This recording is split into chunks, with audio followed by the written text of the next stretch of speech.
Yeah, This week we're going to be talking about Indiana Jones and the conundrum therein. that's right. Specifically, the original Raiders movie. Yeah, specifically Raiders. Like Yeah. the whole concept, a lot of people, I'm sure might have heard the whole Indy has no impact Yeah. concept with Raiders. Yeah, and this for me, this came. I've never really watched The Big Bang Theory, but I just remember hearing about. There's like a scene. Yeah, a couple of my friends had told me Yeah. they loosely touched on this. Apparently, like with the characters, it's a big one of their favorite movies. And I guess Sheldon's character shows it to his girlfriend Amy in one of the episodes. He really wants her to like it, and she says she does, but there's like a fatal flaw, and she says that Indy plays no role in the outcome of the story, and it just Which essentially is true. Yes, yeah. And the simple answer is absolutely. That's true. He doesn't. And it devastates Sheldon and the rest of the characters who keep trying to find a way to prop it back up again. Their whole world has been shattered through that simple thing. And and they're doing it for the comedic effect. And I've watched the clip. And when I was thinking about that, I'm like, yeah, for me, I took it in the sense that, no, that's absolutely true, but it's actually okay. Yeah. There's more to the Raiders movie that I think sometimes people tend to forget about or aren't seeing. It encourages you to look a little bit deeper into the story. It's also weirdly humbling from a certain angle. No, yeah. And I think that's definitely what puts the first one in terms of a critical point of view. Now, I would definitely say that the third one is my personal favorite. Yeah, I would agree with that. I think just because there was I have a lot of memories from childhood about like with that, watching that movie, and we were playing a video game at the time, the Indie Graphic Adventure on one of the old computers that we had, and we couldn't like solve half the puzzles, so we turned to the movie to try and figure out how to do it. And so yeah, there was just like, for me, there's a lot of like, personal memories that go along with that one. So that's why I enjoy Crusade the most. From a critical standpoint, and like a creative and artistic standpoint, Raiders is still the best. Raiders really struck the iron. Yeah. Oh, absolutely. I think it's one of the greatest character introductions of all time. Mm-hmm. I think it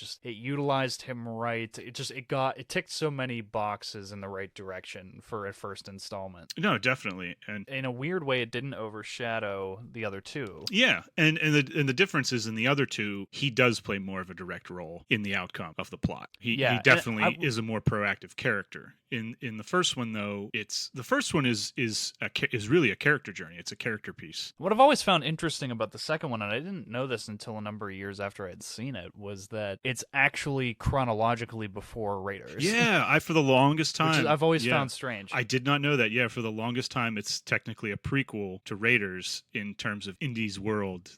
Temple of Doom comes first for him, then Raiders, then Crusade. So it totally shifts up the perspective of the scenario. Yeah. It's like, oh wow. Yeah, definitely. Yeah, I didn't know that. And I think I only ever discovered it one time back when it was on TV, and I like hit info and it came up this Raiders prequel, and I was like, wait, this Raiders prequel? And I was like, do the deeper dive. And I was like, someone messed up. This ain't a prequel. This comes after. And then I was surprised to be like, oh, yeah, this does take place before. Yeah, I've always found that interesting. Yeah, I don't think I ever pinpointed how long or before it takes place, but yeah, I think that'd be a fun thing to dig up. That'd be an interesting try and pinpoint.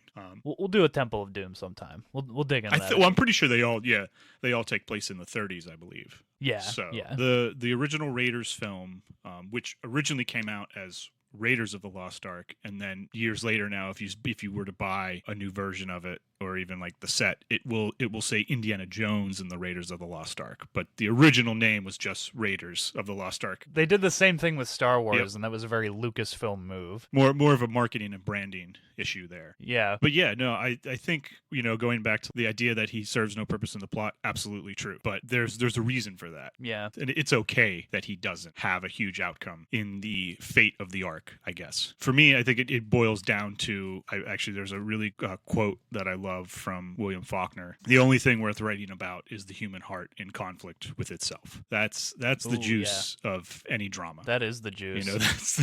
That's the inner conflict that you're looking for when it comes to the story, to any story. Yeah, especially when you're dealing with a central character. That's it's okay to kind of lose some of that stuff, I think, in like a broader story, like we were talking about five-man band. Yeah.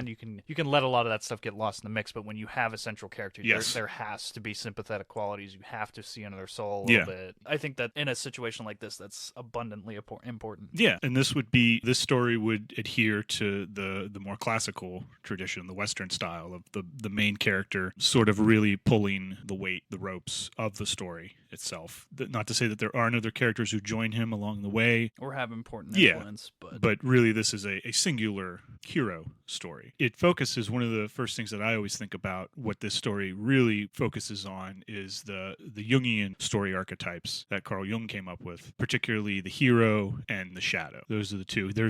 I believe there's 12, I think, created or explored. But for now, we're only focusing on arguably probably the two biggest ones in any story that you're right, and that's the hero archetype and the shadow. Yeah. And we went through this when we were in school. I remember the whole Jung archetype lecture, and that was a big proponent. Like a lot of people came back to that one because it's a good character study example. Yeah, no, it's really good at like trying to figure out, how do I externalize the inner conflict of the characters? Especially when you're doing something with film, you don't have the luxury that you do in a book. A book can really get inside the character's mind, and you can have that sort of stream of consciousness in a book. In a film, much more difficult to pull off without it coming off either boring or just not as engaging. Yeah, I think the only genre that really works and clicks is noir. Yeah, and it's then it's still real tricky to nail. Yeah, definitely. It's not to say, exactly.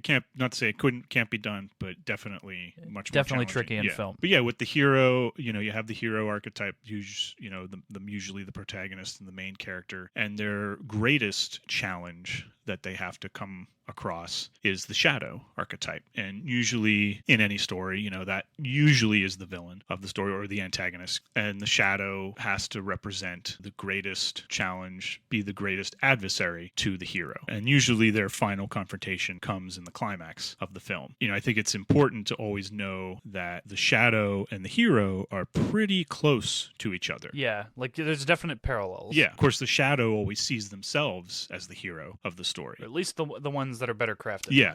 For crafting that better antagonist, they see themselves as the protagonist. They need to believe what they're seeking. It's their story. And that's, for me, that's always been what the original Raiders movie is. It's a character journey piece for Indy, and it's more based on his internal struggles and what he's going through rather than the outcome of the plot or the fate of the arc.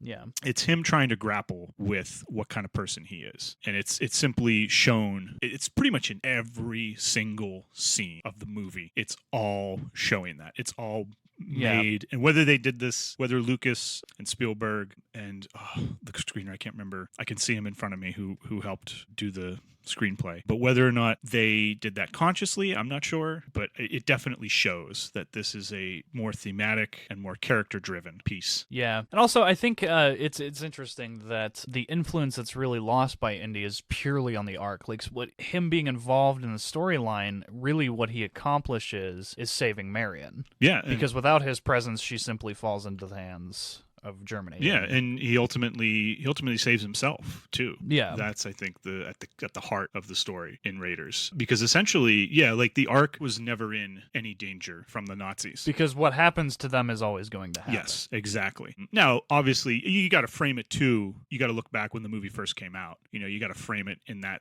mindset. No one knows what's going to happen when the Ark is open. Now it's the whole Ark opening sequence and the whole famous face melting scene has become like a pop cultural sort of icon, to say the least. Yeah. So, we all know what happens at the end. So you're able to look at this, a little bit differently. But when you look at it from when it originally came out in 1981, I believe, when it was first released. That sounds correct.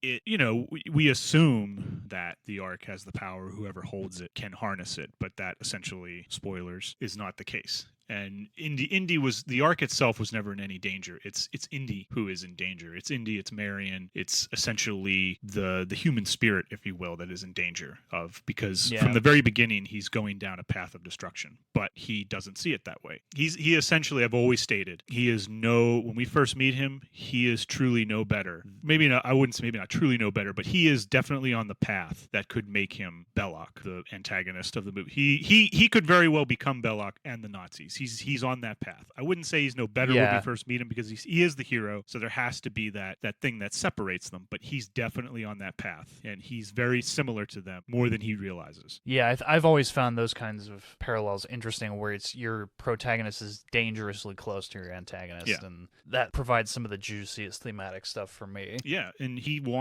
essentially wants the Ark, for what it can do for him. I mean, he openly states it in one of the scenes with Marcus after they've given approval to go get it from the Army intelligence. He says, Marcus tries to warn him, this is different. It's something you've never gone after before. And Indy just kind of laughs and says, "What are you trying to do? Scare me? I don't believe in all that hocus pocus mumbo jumbo." And a very Harrison Ford type mantra. Yeah, exactly. He kind of just throws it off nonchalantly. So whether or not he believes that the Ark has supernatural powers, which is what I do believe Belloc believes, I think he does see this as a weapon of real physical power. Indy sees it as a thing of power too, but in a different way. He sees it for the fame. I mean, who wouldn't be famous for rediscovering the Ark of the Covenant? Well, also with a shred of fear of what it's capable of too. Yeah.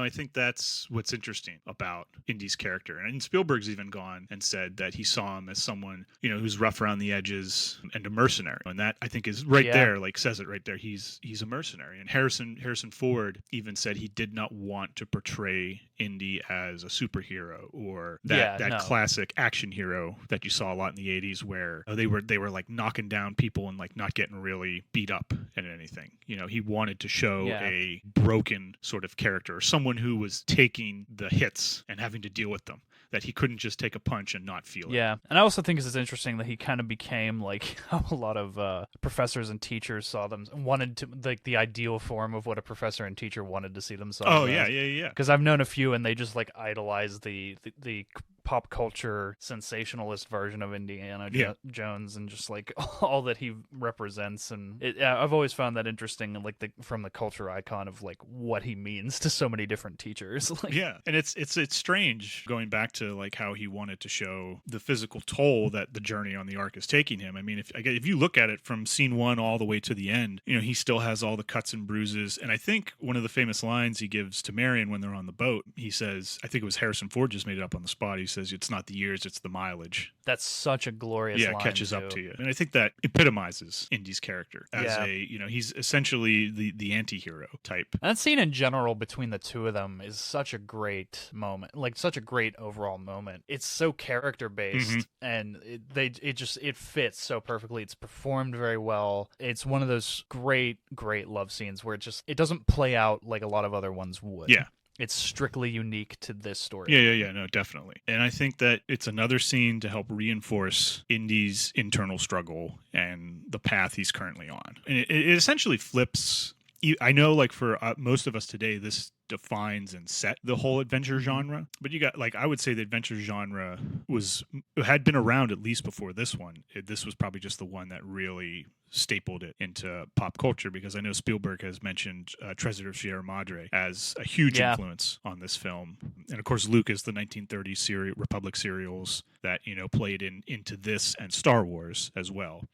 That sort of adventure feel that you get. The two of them together really are just a force. The two of them brought only the two of them together could have made these, I think. I do believe it is a character piece rather than like a more James Bond plot driven adventure story, which I would say Temple of Doom and Crusade is not, and that's not to say that makes him bad. I'm just saying I think this is I think this is the right quality ingredients for this specific. I think that's the quality that keeps Raiders a little bit a cut above the rest of them, is the theme and the underlying message to it. Because if you look at Indy, he is that anti-hero role. Like Spielberg said, he's a mercenary. He's a grave robber. I mean, you can't really go, especially today now. You can't really just go into like a country, find something that's truly old, and then just take it. There's that's illegal.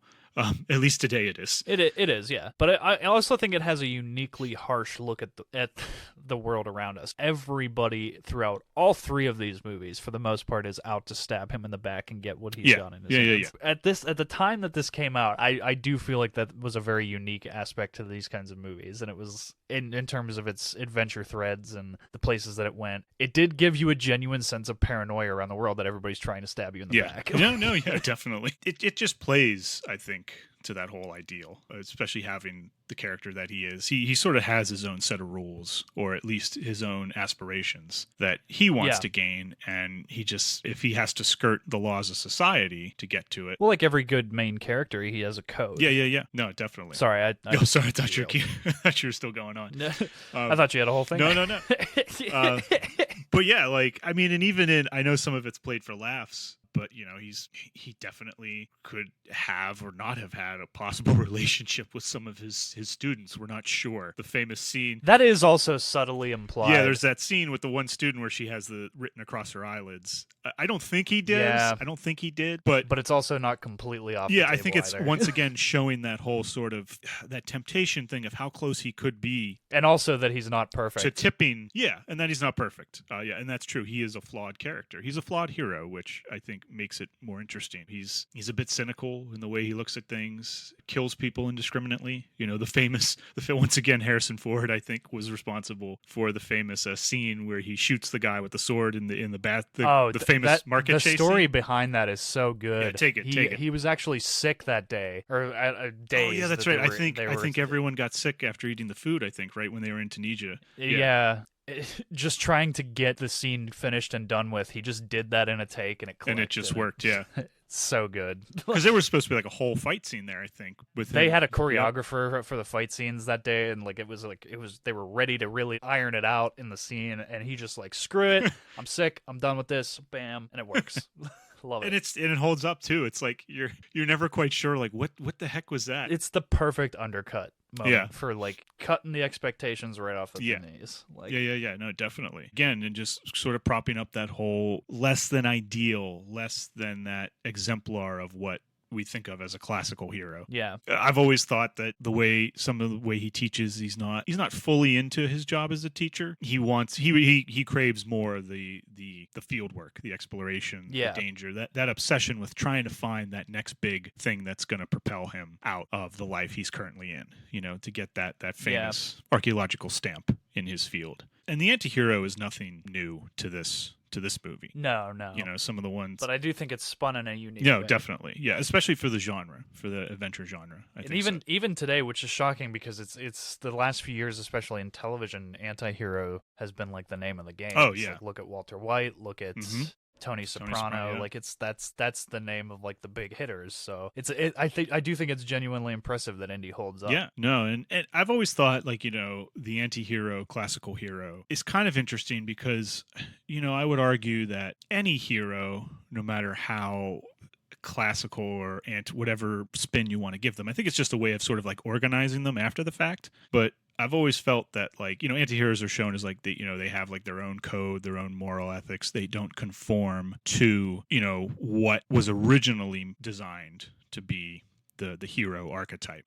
But one thing I always had to separate in my mind was just because if you go with the anti-hero or the more classical hero, it doesn't mean that either one is devoid of a flaw in some sense. No. That I've always taken. I think Superman, for example, he would be held up as the exemplar of the hero type, at least in the comic book world. But even though he's physically invulnerable, and I think that's what makes it challenging, is you have to figure out a way, how do you humanize him a little bit and still sort of keep that role of what everyone expects. Yeah, and it's while he's not physically vulnerable, the people of Earth are, and most often the conflicts are driven around his enemies toying with his emotions and putting other people in danger and that sort of thing. I think it's interesting because I think it's a heavy writing challenge because it puts you into thinking about the conflict differently. Yeah, no, definitely. And it's just to show that I think anytime you're going to do an anti-hero or a classical hero, one does not mean devoid of flaws or that they're absolutely perfect in every single way. Yeah. That can make for a very tough protagonist to write, and possibly a dull one. There's always got to be something. I think getting back to Superman real quick, I think I remember, and I could be wrong on this, I believe one of the ways that his foster father, John Kent, ends up dying is by a heart attack. I think in one of the series versions, he ends up just dying from natural causes, and it's something that Superman couldn't stop, which I think is interesting to that mythos. There are some things that he is somewhat powerless to stop as well. That's fascinating. So it's sort of like, again, it's just trying to show that with certain, you just got to know like your character, where you want them to be, where they're going to fall on that spectrum, of anti-heroes tend to be more outside of society's rules, where the classical hero tends to be more in them and adheres to them. But it doesn't mean that they don't have their own flaws and that they're not, more and complex as well. They do have it there. It's just usually maybe not as prominent as you see with other characters and other like anti-heroes. Yeah. But yeah, like, so the main thing with Raiders. What's your favorite scene in Raiders? I meant to ask. I do think that the idol sequence is pretty phenomenal. The opening sequence, yeah. Not only, I think it's one of the best character introductions I can think of in big theatrical releases. That's also just such a great chase sequence on its own, but there's so many great elements to that. But you could say that literally about almost any sequence in the film, I would say, because each one does serve a very direct purpose to what's going on. Yeah. I think that the Marion's bar sequence is fantastic, not even just from a story standpoint, but the visuals of that sequence are unbelievably well lit, well shot. I also love the shooting style of all three Indiana Jones films in general, because it has Spielberg has had a way of doing this with Jaws and Jurassic Park and several others, but he shoots in a very classic yet new age style. Yeah. And he manages to do this over several different DPs, which I always find very, very I think this was one of the first ones. I think this was the first movie he did that he came under budget, under schedule. He finished it faster, because I think up until now, every movie he had made, Jaws, Close Encounters. Yeah. I think was 1943, 1942, I think. Yeah. I think they all went over schedule. They were all slightly over, yeah. And all went over budget. And this was the first one that he proved that he could do it. And I think that was attributing to like doing the storyboards well. And even the genre itself, the serial that this was based on, I think certainly helped, because you could do a lot more in terms of like quick cuts and editing. And I think that's also great to the credit of George Lucas. On everything that Lucasfilm did, he managed to come in under budget, under schedule. Well, not always under schedule, but pretty much almost always he was under budget, I think. Yeah. They didn't even start turning a profit until after Empire. Oh, really? Because they built from the ground up, and then they were fighting the DGA every step of the way. So interesting. The crafting of Lucasfilm, fascinating topic for another day, for sure. When you look at Raiders, every single, and I've touched on it before, every single scene in this movie acts as a setup to warn Indy that he should just stop right where he is. Now, obviously, he can't stop because he wants the Ark. And if he did stop, there would be no movie. So the Big Bang, the Raiders paradox there certainly hits it on the head in terms that he plays no outcome, but that's okay, because the Ark is in no danger. You don't want the Ark. And if you look at every scene, it's literally setting up the path of destruction, or what's going to happen to Indy if he doesn't stop. And and if anything, it's interesting that he actually leads the Ark into the hands of the Americans. Yeah. So like the opening sequence at the idol scene, we first meet Belloc. You can see that he's so pissed that Belloc gets the idol. Even the thing Belloc says, he says... They set up that conflict so beautifully right from the get-go. He says, there's nothing you can possess that I can't take away, I think is Belloc says to him. That's one of the things that I think keeps driving him is, he wants that. And they continually put Indy in that precarious scenario with Belloc standing over him once again with his shit-eating grin. Yeah. Like rubbing it in that he is once again... Yeah. So right off the bat, his lifestyle just breeds danger. And then you go to the school scene, the exposition scene with him learning about the Ark. You got Nazis. He shows the thing where he opens the book and shows the Army intelligence men what the Ark looks like. And you didn't need to have a thing where someone says, one of the guys points to the picture and says, oh, what's that supposed to be coming out of there? And then Indy just says lightning, fire, power of God or something. And he just kind of shrugs it off. That you really don't truly need that moment in there if you're going for a more plot based. But since we're more based on the character, once again, there's another warning. It shows his aloofness for one, but also his draw. His draw to it at the same time, which is interesting. It's definitely, again, that whole plane of the hero and the shadow right there, that internal struggle, that human heart in conflict with itself. Because again, like I said, you could cut that out if you wanted to, but it would affect the overall. It would do a disservice to the character if you did. And like every scene after that, you look, then he goes, every major sequence, him going to get Marion at the tavern, Nazis come in, burn the place to the ground. Long before this, any normal human being would be like, you know what? Yeah, no, it's just not worth it, or would like turn back at some point. I've heard people say before that the Raiders paradox, as it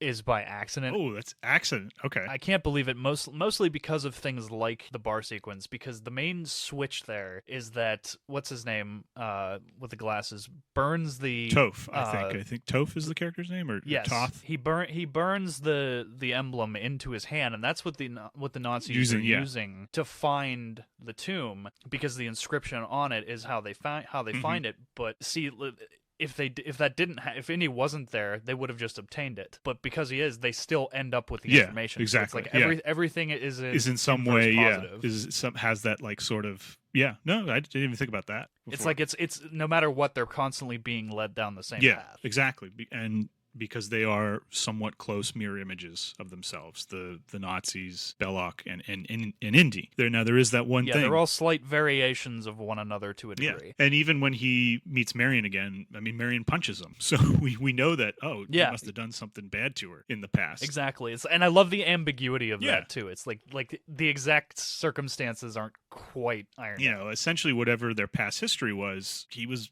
a dick to her. He wasn't the nicest of people. And again, that only serves to enhance his character. And even now, he's still kind of just using her for the medallion piece. Yeah, he's not back out of altruistic purposes. He's back because he wants something. Yeah, exactly. But Marion kind of outsmarts him a little bit. She knows that she's got something that he desperately needs, and she's not just going to give it right away to him. And that's why, he once again, he lost again. He still hasn't won, so he's like, all right, I got to come back. And then, of course, the bar sequence and the fire happens. Which is, it's probably the most flammable bar in the history of film, I would say. It just goes up immediately. Yes. And that was all, I think today they would probably do a bit more CGI with the fire, but that was all real fire and it would only serve to lessen the visuals, in my opinion. Yeah, and if you keep going on in the scenes, the next sequence they head to Cairo. He meets with Sala. Sala tells him about the dig. Yeah. And once again, Sala warning him, saying, like, Indy, there's something that troubles me. It's the Ark. If it is there, it's something that man's not meant to disturb. Once again. If you want a legendary film, put John Rhys Davies. Oh, yeah. We're Raiders, Lord of the Rings. Yeah, you name it. Legend. Even the dig with Indy finally figuring out where the Ark is. He has the chance. He believes Marion is dead after the market chase. Mm-hmm. And the solemnness of that fake out for him too is really great. Yeah. Oh, and that even after that, that's when he's taken to I would say the famous cantina scene, which just pretty much epitomizes the whole hero shadow in one scene. Yeah. He meets Belloc. It's pretty much the classic, "You're no different than me." And literally that's what Belloc says to him. He says, "I'm a shadowy reflection of you." It literally is the line that Belloc says to Indy. It would take but a nudge to make you like me. And you can see that Indy doesn't hate that, but he kind of knows it. And that's why it's eating him inside, because there's a part of him that's like, maybe he's right. Maybe he's right about me. Even when he goes to the camp and finds Marion again, he's presented with a scenario where she's alive. Oh my God. He can get her out of there. No one's found him yet. He could pretty much spirit her away, and they could end the story right there. The story could end. But once again, he's got to keep going for the Ark. Completely shows that the Ark is more important to him than she is. Still at this point in the story. He is still on that destructive path, but he doesn't realize it, because he's like, damn it, I really want this thing. I can't lose again. But he doesn't realize that he's won already, but just not, he doesn't realize, the true victory in just living a good life. And that doesn't come up until the very end, so he gets the Ark. There's a freaking storm happening in the middle of the desert out of nowhere. You would think that like that would spook someone, and he's like, no, let's keep going. And then there's snakes, his biggest fear. His ultimate. But he's like, God damn it, nemesis. I don't care. I'm going in. I'm getting it. You know, and then by doing that, it delivers it to the Nazis. And then there's the whole classic, back and forth of he has the Ark, then they have it, then they have it again. He gets it. The whole, they go on the ship sequence, and he has to stow away on which. Okay, I've always wondered this. Tell me what you think when he goes on the U-boat. Okay, it cuts right as he's on top of it. I've always wondered this.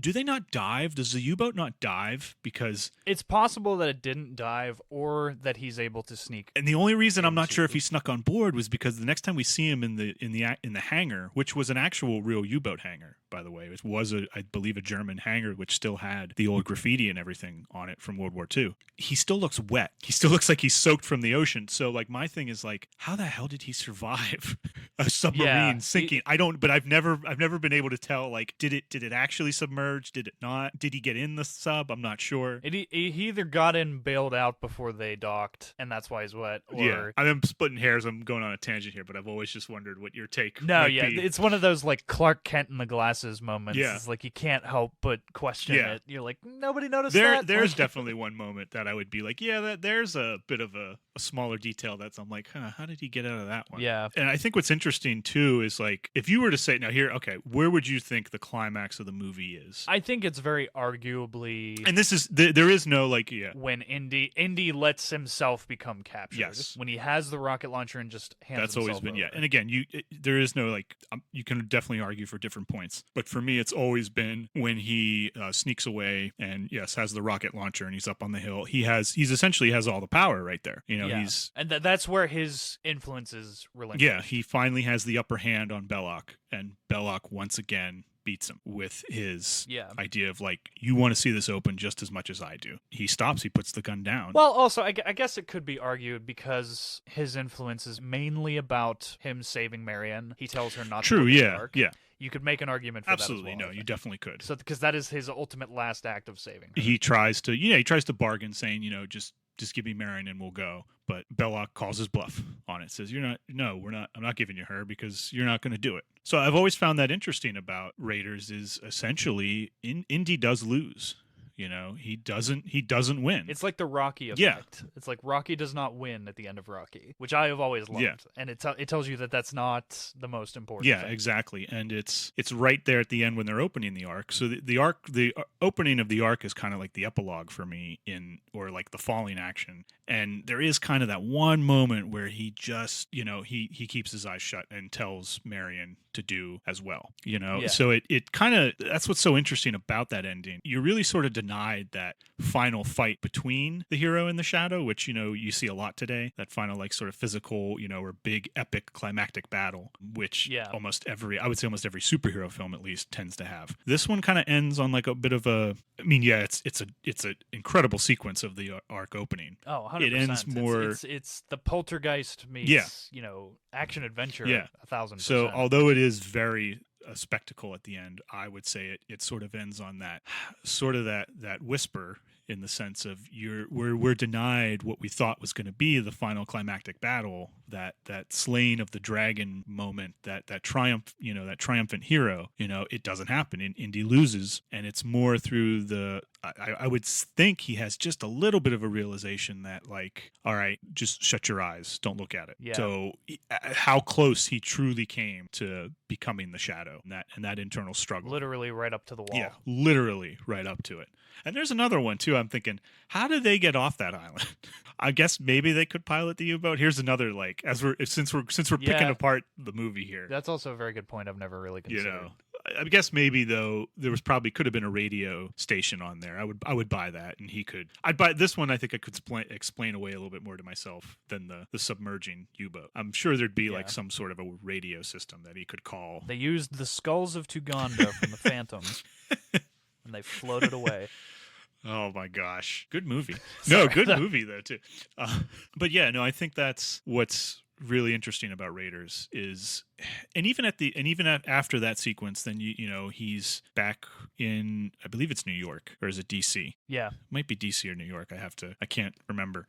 Pretty sure it's DC. Okay, that would make more sense. I could be wrong. But his talking to the U.S. Army intelligence, and they have the Ark, and he's, once again, I've never been sure if he's angry again because he lost and he doesn't have the Ark, or because he's... Well, it does touch that very Lucasfilm note of questioning American authority, and there was a large theme. Well, it was a subtly implied theme in Star Wars, but it is prevalent of, like, questioning the big conglomerate and being told that this military industrial complex mentality that was so prevalent is Certainly not without deserving scrutiny. Yeah. I think that was the button that was trying to be hit with the whole Area 51 with the crate, put it away. Yeah. This large, It plays to huge those conglomerate pile of secrets that the United States has, and it's like this wealth of hidden secrets.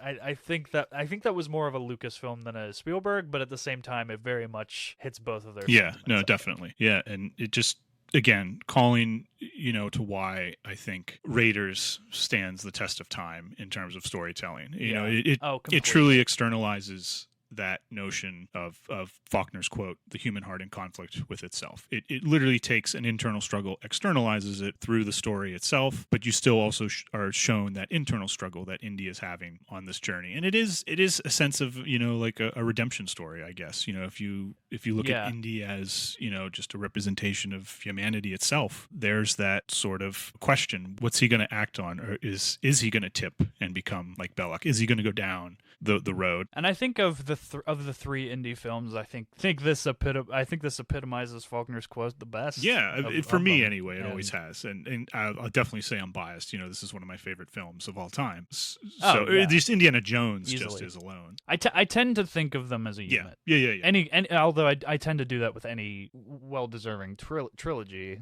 because a good trilogy crafted can act as a singular story. No, definitely. And this is certainly one for the ages in terms of a perfect first installment. Yeah. I think also too, it's just like, as I think about it, it is essentially, the story it's touching on it, once again, it's finding that sort of universal quality of humanity again that makes it timeless. It doesn't feel dated in terms of the story itself, even though you could argue, I still think the special effects hold up, even though it's all practical. Lucasfilm in their heyday, without question. But the story itself, the themes, the conflict that it's going for, I think is timeless. And I've always looked at it as it is a bit of a Moses story in the way, you have that journey of enlightenment. He starts out under, he thinks he's an Egyptian and part of the Pharaoh's dynasty, but then finds out he's not, and finds out his true nature, and then comes back to lead his people out of Egypt. And that's kind of what I've always kind of looked at it that way. Now it's told much differently, but I think it's kind of the same thing. Is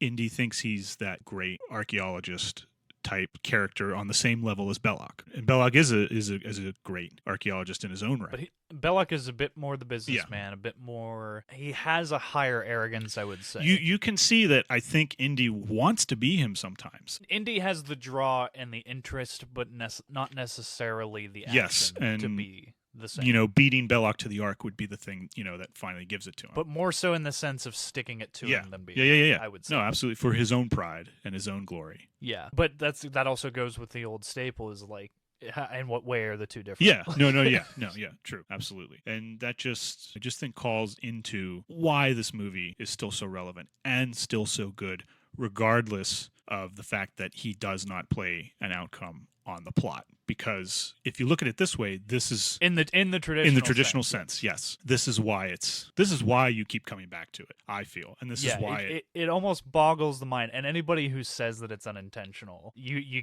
gotta focus on, especially like things like that bar scene where, while Indy is deviating something that's happening, it's also in a roundabout way leading it right back to the same path. Yeah. And there's more than a few instances. And again, there is that, even the ending too is a little ambiguous when at the very last scene, or prior, I should say, second to last scene, not counting the Ark being packed away in Area 51. Yeah. His last scene with Marion, him outraged, fools, bureaucratic fools, they don't know what they've got there. And Marion says, well, I know what I've got here, and I'll buy you a drink. It's weird because his reaction is he does go with her, and the music plays, Marion's theme plays as they're walking down the steps. I always find it interesting because Indy seems reluctant to go a little bit. He still, you know what I mean? So there is that ambiguous ending of, has he fully changed? Because if we go off the notion of that he fails in the end, he doesn't win the day, maybe he hasn't truly arced yet. I don't know. I've always thought that you could make the argument that he doesn't really. He has maybe like a minor arc. He has more of a more complex. In terms of his larger character, it's not full. Like when you look at dynamic heroes, I would say this is definitely one big thing that separates the anti-hero from the classical hero, or the flawed classical hero, is they definitely are dynamic, and they make a huge change. Like for example, look at Iron Man. I'll look at a more recent example. If you look at the first Iron Man movie, when we first meet him, he's pretty much not the greatest of people. No, he's actually somewhat reprehensible. To be he's an arms dealer. He doesn't care where the weapons go, who it kills, just as long as the money's still coming in. Then after his ordeal, or at the very least, he's completely ignorant. Yeah, at the very least, yeah, and doesn't much care. And then if you compare him to what he's like at the end of the movie as Iron Man, he's definitely a huge arc. He's gone through a huge change. He's gone through like a lifetime of change in the matter of a couple months, maybe several weeks to a month to a few months. And that's usually one of the things that the classical hero, even if they're flawed, which they should be, I would argue, makes for better conflict. That sort of like that's sort of one of the staples of it. They go through a change much faster than any normal human being could possibly do. But usually they're confronted with very extreme circumstances that kind of forces it. In this instance, Indy, as if we look at it as an anti-hero, his arc, if he has one, I think he does, it's very minor. Yeah, I would say that he does. It's very minor. He kind of still wants, in terms of the grand scope, yes. Because like again, when he leaves the U.S. Army office, Marion says, "Let's get a drink." He's still very reluctant to go. His head's down. You can tell his head and heart are not 100% in it. And he does look back one more time, and it's Marion that has to sort of pull him to look away.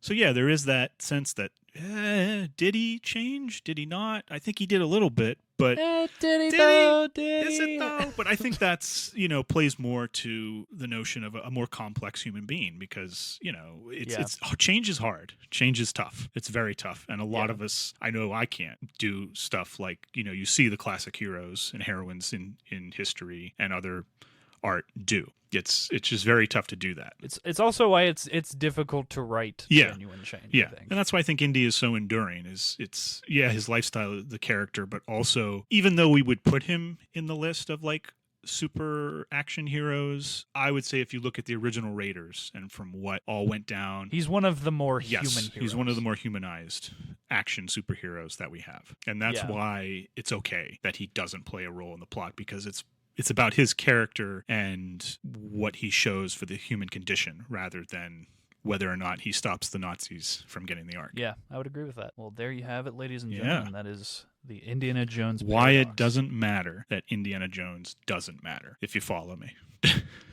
If you follow. If you know what I'm saying.